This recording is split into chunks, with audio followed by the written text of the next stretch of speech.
I don't know if it's being a prisoner of the moment or if it's being a prisoner of the postseason. Because maybe both also apply, and it happens a lot after championship games. And it happened here again after Super Bowl 53.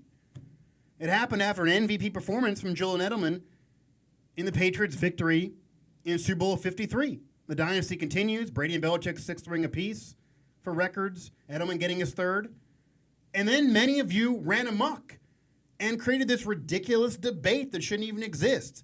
That Julian Edelman somehow is now a Hall of Famer. That his Super Bowl MVP solidifies his case for Canton. And that he deserves Hall of Fame recognition. And guys, I'm here to tell you why that is ridiculous. That is absolutely asinine. And if he deserves Hall of Fame recognition, which he does not, and if he has a Hall of Fame case, then many others who are not in the Pro Football Hall of Fame, that are not getting that many votes for the Pro Football Hall of Fame, that careers are long gone, that had better careers and have better resumes and better cases, should then also be in. And that absolutely includes, especially includes, Steelers great and also former Super Bowl MVP in Hines Ward. This is another edition of Mic Drop here on Pittsburgh Sports Live, coming at you from the Beaver County Auto Studios up above Market Square here in downtown Pittsburgh. I am your host, Mike Oste, and Julian Edelman is not a Hall of Famer. Julian Edelman is just not a Hall of Famer. But if he is, then so is Hines Ward, and then some. And I'll get right into this because this tweet says it all. This is perfect from a colleague and friend of mine, fellow WVU alum here in Pittsburgh media. Adam Crowley, ESPN Radio. And he does this so perfectly, I had to give him credit, and it also brings the regular season and postseason together, so I don't even have to do that myself. He does the math and does it for me, and I'm just gonna give him the benefit of the doubt and check his math here, and it says he does this right, give or take a few errors maybe for Crowley. I never known him to be a math whiz, but I'm going to figure he has a calculator and can go to profootballreference.com. Hines Ward versus Julian Edelman, regular season and postseason. Okay, here we go. And follow along. You can read with me, guys. Ward, 1,088 catches, 13,264 yards, 95 touchdowns, and one Super Bowl MVP. There's certainly other legendary receivers that are in the Hall of Fame that have had better careers than that, and that's combined regular season and postseason. And Ward's a little different than them, but it's impressive numbers. It's a great career, but that's not a slam dunk Hall of Fame career. There are Hall of Famers and guys that have had to wait several years, like a Chris Carter, like a Shannon Sharp for a tight end, like T.O., and I know other things were involved there with drama, but still, T.O. had to wait several years. Art Monk had to wait several years and had all the records at that time. So those are great numbers, but there have been guys with better numbers that had to wait. Then you go to Edelman. 614 catches, 6,802 yards, 35 touchdowns, and one Super Bowl MVP. And what this does not show, Hines Ward with 2 overall Super Bowl championships, so 2 rings, 1 Super Bowl MVP, and appeared in another one in the Steelers' loss to Green Bay in their last Super Bowl appearance. Edelman, 3 overall rings, appeared in a couple other ones, including losing last year, and then 1 Super Bowl MVP. So 3 rings, 1 Super Bowl MVP. And we all also know that this includes Julian Edelman having the second most receptions and a lot of these numbers in the playoffs just behind Jerry Rice, who many would say is the greatest wide receiver of all time, and all the numbers, regular season, all the stats, everything combined, he has it all, and even without the playoffs would have it all. So again, yes, Julian Edelman had a great game on Sunday. Had a great game for the Patriots in Super Bowl 53. And it was one of those boring, it was less entertaining than some in the past. There were 13-3. You're looking at the lowest scoring Super Bowl of all time. Maroon 5 maybe would have had a chance to be Super Bowl MVP himself if he would have been able to get it done, outside of the whole taking off a shirt thing, which, of course, I didn't appreciate, but maybe some girls did. But that performance maybe could have been Super Bowl MVP in and of itself if it would have got it done better, and Big Boy didn't help it. But his coach maybe could have argued for Super Bowl MVP. The Atlanta voters, I'm sure, would have voted for Big Boy. But Adam Levine didn't get it. Big Boy didn't get it. It went to Julian Edelman. And if you're talking about a player on one of these two individual teams, they both struggled mightily. Edelman was the best player throughout those 4 quarters. He had a great game. He was helping the Patriots drive the football. They were moving the chains because of him, getting first downs because of him. They didn't get a touchdown until late in the game, and that touchdown catch did not go to him, as Gronk really drove that touchdown drive, and then drilled in on the ground. But still, Edelman was the best overall player, and maybe you could have argued for a defensive player with how low scoring the game was. Sure, I could see that argument. But regardless, Edelman won Super Bowl MVP, and I'm not going to take that away from him. He had a great game. For how the game went, he was the best overall player through the 4 quarters. So, Julian Edelman, a deserving Super Bowl MVP. Couldn't have went to a quarterback this time. It usually almost always does if they just happen to win and don't have a horrendous game. But Brady played one of his worst Super Bowl MVP performances, Super Bowl game performances. It was not a Super Bowl MVP performance. He played better last year when they lost. So Brady had one of his worst games in his 9 Super Bowl appearances, and they were still able to win. He had that drive at the end, but Edelman was better throughout. So he's Super Bowl MVP. Sure, great. And I don't love hating on a guy after he earns something, but that's where we are now in society, and I'm forced to do this because you guys just take it too far. Take it too far, and it's like you're a prisoner of the moment or a prisoner of the postseason, or maybe you don't know the historical facts and how to contextualize things for who is and who is not a Hall of Famer. So that's why I'm here, guys. But being a Super Bowl MVP is incredibly impressive. It's only 7 receivers have ever accomplished this. Look at these. Lynn Swann for the Steelers, Super Bowl 10, all those circus catches, obviously a Hall of Famer. And those stats back then are a little different now in this offensive era. So 600 or so catches back then, and he had to wait several years to get in, by the way. It's around Edelman's numbers overall. Their careers are very similar, but did it in an era 30 years earlier with less of an offensive explosion. Fred McGlitnikoff for the Raiders the year after. So rare to see that back-to-back years, but we would later get that again, actually. Jerry Rice, the GOAT, all the numbers. He has all the numbers, regular season, postseason. He's done it all, the bulletproof resume. Super Bowl 23, the big one for the 49ers. Deion Branch from the first 3 of the 3 out of 4 in the early 2000s, the kind of first Julian Edelman for Tom Brady, the younger Brady days. One of the 2 Super Bowl MVPs that did not go to Brady in his 6 rings. One went to Deion Branch, one went to Edelman this year. Hines Ward, Santonio Holmes, so 2 for the Steelers. So 3 of those are for the Steelers, amazingly enough. And that's impressive. So Julian Edelman's in that class, and he's deserving to be in that class. And again, it always goes to a quarterback whether they deserve it or not. So it's great to be able to crack through and get your just due and be Super Bowl MVP when you deserve it. And those 7 receivers deserved it those years.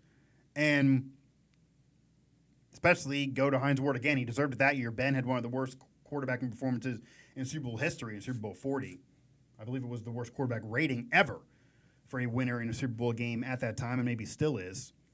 So, like this year with Brady, their quarterbacks didn't play well, so the receiver's going to get it. Okay.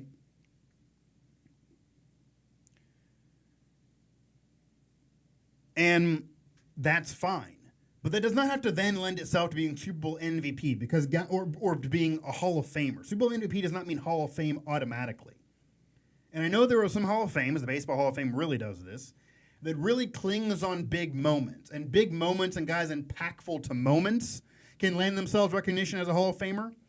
Here in Pittsburgh again, Bill Mazeroski, the walk-off homer in 1960 in the World Series, Pirates of the Yankees. It's a major World Series, derailed a Yankee dynasty. It's a walk-off home run to win a World Series in a Game 7. And it happened with Joe Carter in Game 6, but that's the Game 7 one historically. There's a statue of him now outside PNC Park. And Bill Mazeroski is a decent player. He was above average for his era, not historically, but for his era as an infielder, predominant second baseman. But without that home run, without the walk-off homer to win that World Series, one of the major moments in the history of baseball, he wouldn't be a Hall of Famer. He wouldn't be in Cooperstown. That moment put him there. And yet there are other guys, big moments, the Curt Schillings with the bloody sock and different guys having to wait several years and not yet in there off of the big moments. But back to football. And the Hall of Fame, well, moments are important for sure. It's part of the history of the game. Hall of Fames are mostly about great individual performance. Great individuals throughout the history of a game. Success individually over a long period of time, over an extended period of time, or proving dominance individually. Teams win championships, but the Hall of Fame is about individual performance. It is, in all sports. Some, it's easier to get in than others. The Pro Basketball Hall of Fame is very easy to get in, even hockey sometimes. Obviously, Cooperstown is very difficult, and they have their own problems, which we touched on. Noah Hiles and I touched on, in addition of the Pirates Hot Stove Show, which you can find here in Pittsburgh Sports Live on YouTube by clicking subscribe on the YouTube channel and also following us on Twitter at PGH Sports Live on Twitter. But it's about individuals still in the Hall of Fame. And there are so many receivers, even beyond Hines Ward, that aren't yet in there, that have had better individual careers. You saw the Edelman numbers. Come on. 614 catches, including the postseason. Isaac Bruce with 15,000 yards. Art Monk had to wait several years with all the records after he retired. Chris Carter had to wait 6 years with 130-plus touchdowns. T.O., and I know all his drama and the voters holding it against him, but he had to wait 3 years. And he was top 3 in every single statistical category for his position all time. Shannon Sharp, a tight end, but had to wait several years to get in with all the numbers as a tight end. And look at the recent class. Tony Gonzalez never appeared in a Super Bowl, never played in a Super Bowl. Only has one career playoff victory that he was a part of. And it wasn't towards the end of his career. And yet he's a slam dunk first ballot Hall of Famer because he was a great individual, has all the numbers and has all the success over a long period of time as a great individual. Julian Edelman, a great playoff player, sure. He was a clutch player in the postseason in those big moments. But he also had those opportunities that the guys didn't get because of his team. That's not all on him. He didn't actually really help them get there. His regular season numbers don't dictate that.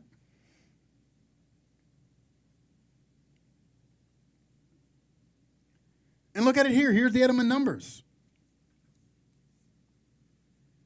This is regular season without the playoffs, by the way. So this is what he would have done to help get you there. And all that playoff success and all the numbers and second most catches behind Jerry Rice in the playoffs, all those games he played helped him get those. All the opportunities he had helped him get those. And yes, he still had to get it done when he was there and called upon. But come on. It's great individual performances. It's the Randy Mosses, the Jerry Rices, the great receivers of the game throughout history that have gaudy numbers and dominating performances throughout extended periods of time. They're the Hall of Famers. Julian Edelman here. Only 2 seasons of his entire career, and he's barely over in those years, of over 1,000-yard receiving. 1,000 yards in individual season. 2013, 1,056. And 2016, I guess not barely over, he's well over there, but 1,106 yards. This past season, 850 yards. Maybe he would have got there, but he also served 4-game PED suspension, which I really won't even get to. But if this was baseball, which I compared to earlier, he wouldn't even be playing in the postseason because that will now, if you're suspended, you can't even be eligible for the postseason that year, even after you come back from the suspension. So he served his 4, didn't really even argue it, basically admitted that wrongdoing, which others would at least fight and say it wasn't me. I was, Shaggy from the old song, the old MTV music video back when MTV did that. It wasn't me. Caught me red-handed, but it wasn't me. Well, he didn't argue that. He said it's him. Served the 4. 850, that's his numbers regardless. None of those seasons, well, one of those seasons, he has over 100 catches in an individual year. That's 2013 again. That's his best year overall, it looks like. 90 plus 2 other seasons. A couple of those years he was injury-plagued and was a backup and really wasn't playing that much, or at least sparingly. As you're seeing, that's kind of when he was behind Randy Moss, Wes Welker, that 2009 to 2011 period. That was the Patriots team that he was third or fourth guy, and you're seeing that bearing in the games played, but the numbers being so poor. The last few years, eventually becoming, and from 2013 on really, becoming one of the premier players in this Patriot offense, and they would get in Super Bowls, win championships, and he'd be a great asset to that into the playoffs. But come on. The numbers just aren't there. You can't just do it off the playoffs. He had the opportunities, and yes, he had success, and he's a part of big moments, and you can throw him into a museum and you can throw his artifacts in because that's happening. You can throw his gloves. You can throw different things, his jersey. You can throw it into the Hall of Fame and say this is a memorabilia piece from these moments because he was a part of the greatest dynasty in NFL history, which it is. And again, I touched on that in the past show as well here at Pittsburgh Sports Live. That's fine, and that happens in Hall of Fame. Not everyone who's in the Hall of Fame has artifacts represented from the big moments. Sometimes they're just recognized for individual success. But also, so there are artifacts in all these Hall of Fames of guys that aren't Hall of Famers individually that are just have their artifacts in there, that have memorabilia in there, that have different things in there, have jerseys, have balls, have cleats, have a bat, or have a glove, or whatever it may be, have a stick and a puck. Because the big moments they're part of in the game. Doesn't mean they're individually a Hall of Famer or deserve to be recognized that way. And that's Julian Edelman right now, perfectly. Julian Edelman deserves to be recognized for being a part of the greatest dynasty in NFL history. Julian Edelman deserves to have his gloves maybe in the museum. But Julian Edelman individually is not a Hall of Fame player. His numbers just aren't there. They aren't. 2 1,000-yard receiving seasons in his whole career. I know the 3 rings and a Super Bowl MVP, but Santonio Holmes is not a Hall of Famer, and he won a Super Bowl MVP. That doesn't guarantee things for you. Deion Branch is not a Hall of Famer, and he has a Super Bowl MVP, one of the other 2 during the Brady reign out of his 6. And look at the overall numbers. Deion Branch, pull those numbers up. I don't have them here, but I looked them up. So dare you to try to fact check me. 500 plus receptions for Deion Branch combined regular season and postseason, where Julian Edelman 600 plus. The yardage is around the same. He won 2 rings. Edelman won 3. Both Super Bowl MVP. Deion Branch is not far away from Julian Edelman in his overall numbers. Nobody thinks of that now because that was so many years ago when he retired. Hines Ward, better numbers by far, and here they are. Better numbers by far. 1,000 receptions exactly. 12,083 yards exactly. 85 touchdowns, 10 more in the playoffs. Has a Super Bowl MVP, has 2 rings, has 3 appearances. So has the playoff success, but also much better regular season success. And he's not in the Hall of Fame right now, and I'm not sure he deserves to be there. Jerry Rice, Randy Moss, T.O., Marvin Harrison, Tim Brown. I mean, I can go on and on throughout the history of the game. Those are predominant wide receivers you think of as all-time greats at that position. And Chris Carter, of course. And I know that it's weird to say that Tom Brady, the greatest quarterback of all time, would only have 1 Hall of Fame teammate besides Randy Moss, who was there briefly, in Gronk to be a fellow Hall of Famer on offensive side of the football, because no running back's going to get there. Kevin Falk's not going to get there. White's not going to probably get there. Corey Dillon won't get there. But oh well, that's the Patriot way. Their roster continuously turned over. It's part of why they're the greatest dynasty in NFL history. It kept turning over, but the system kept clicking no matter who was in there. And really, Wes Welker has a better Hall of Fame case than Julian Edelman, and Wes Welker didn't win a ring.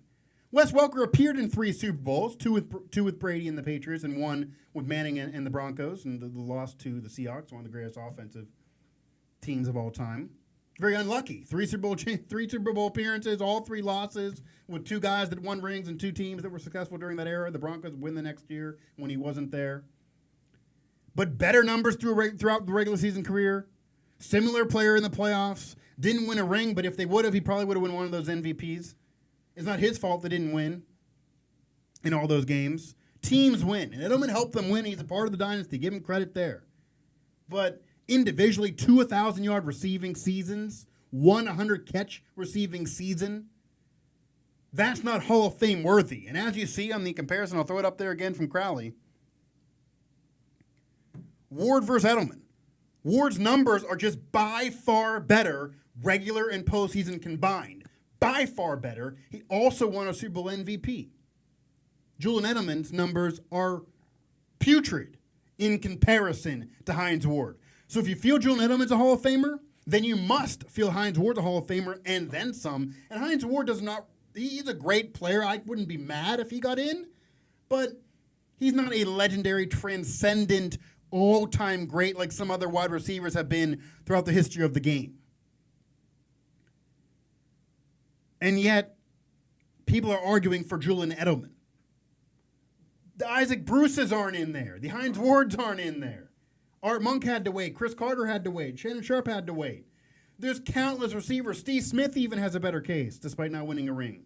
Wes Welker has a better case than Edelman. His overall numbers are just better, even though he didn't win a ring. There are guys with better careers, better numbers. They were better individual players over their body of work, which is what the Hall of Fame is all about. So Julian Edelman's not a Hall of Famer. And if he is, Hines Ward is, and then some, and Hines Ward's case is far better. And really, this is what stuck to me as I'll end this. Edelman appeared with the ESPN crew after the game, doing the car wash nationally, the national media car wash after winning Super Bowl MVP, which again, he deserved the Super Bowl MVP.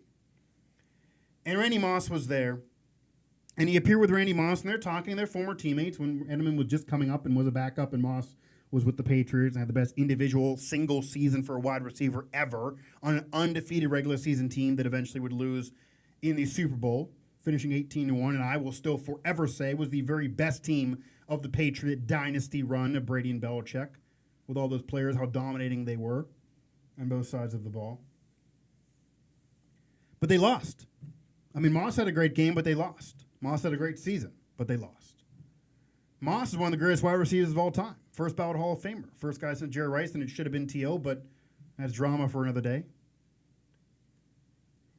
But Moss is top 3 receiver in the history of the game. T.O., Jerry Rice, Randy Moss, in whatever order you want to place them. And it's Jerry Rice and then the other two. He never won a championship. Forget Super Bowl MVP, as he said to Edelman. I never did this. But he never even won a championship. He appeared in 2 Super Bowls, one with the Niners as a backup, and then one there with the Patriots, where he was the greatest in the game, and they did not win on the greatest team potentially of all time.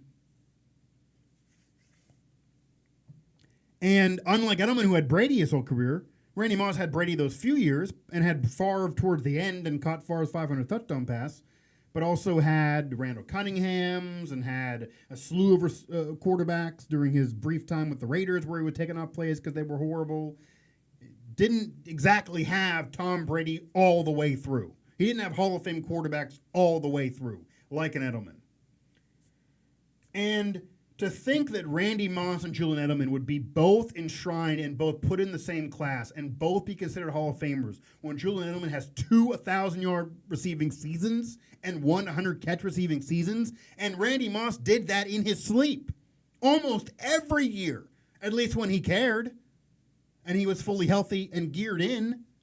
His numbers are gaudy. His stats are out of this world, and almost immediately from the jump of entering the league. His rookie season with the Vikings in '98 is one of the best receiving seasons ever as well. He has one of the top 2, 3, 4 greatest receiving seasons individually ever.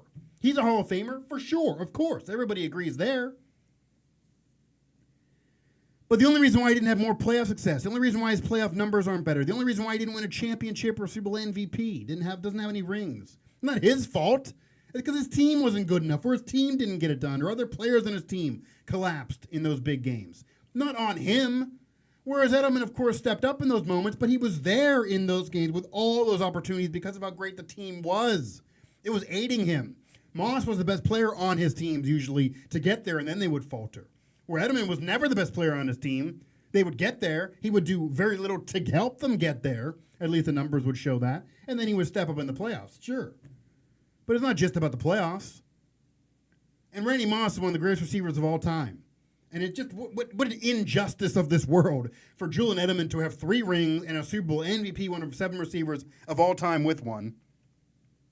Here's a list again. One of 7 receivers of all time with a Super Bowl MVP. Edelman, Deion Branch, Hines Ward, Antonio Holmes, Blitnikoff, Rice, Swan. Some Hall of Famers in there, but also some average players. And it's a weird injustice that Moss has 0 rings and those guys have Super Bowl MVP awards.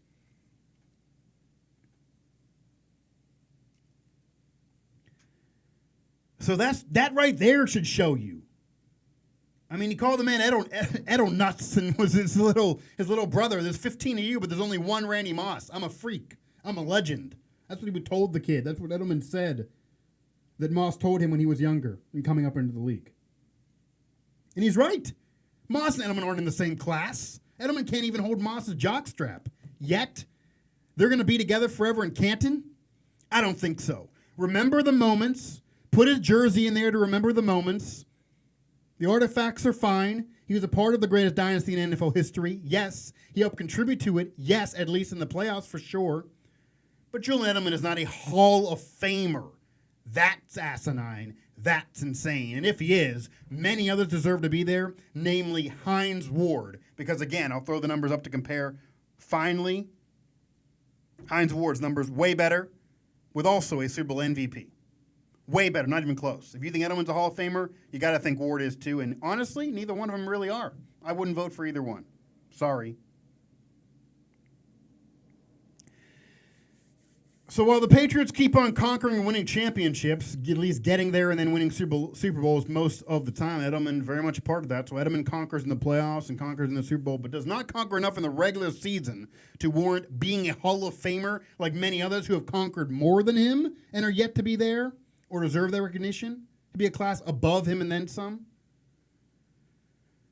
I had to conquer sports radio to kind of give you guys the truth serum and what you need again, because once again, I don't know if it was being prisoner of the moment or prisoner of the postseason, but let's calm down before we go nuts. Julian Edelman, not a Hall of Famer, and if he has a case, which he does not, Hines Ward has a case and then some, and a much better case at that.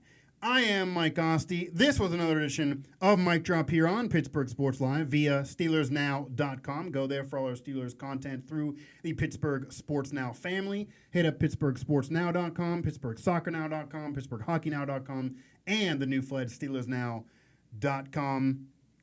And remember to... No, that's the soccer show. That's the soccer show. We don't want that. Remember to click subscribe, click on the subscribe button there, making it easier for us to get this content to you. So once again, thanks to our sponsor, Beaver County Auto, here in the Beaver County Auto Studios.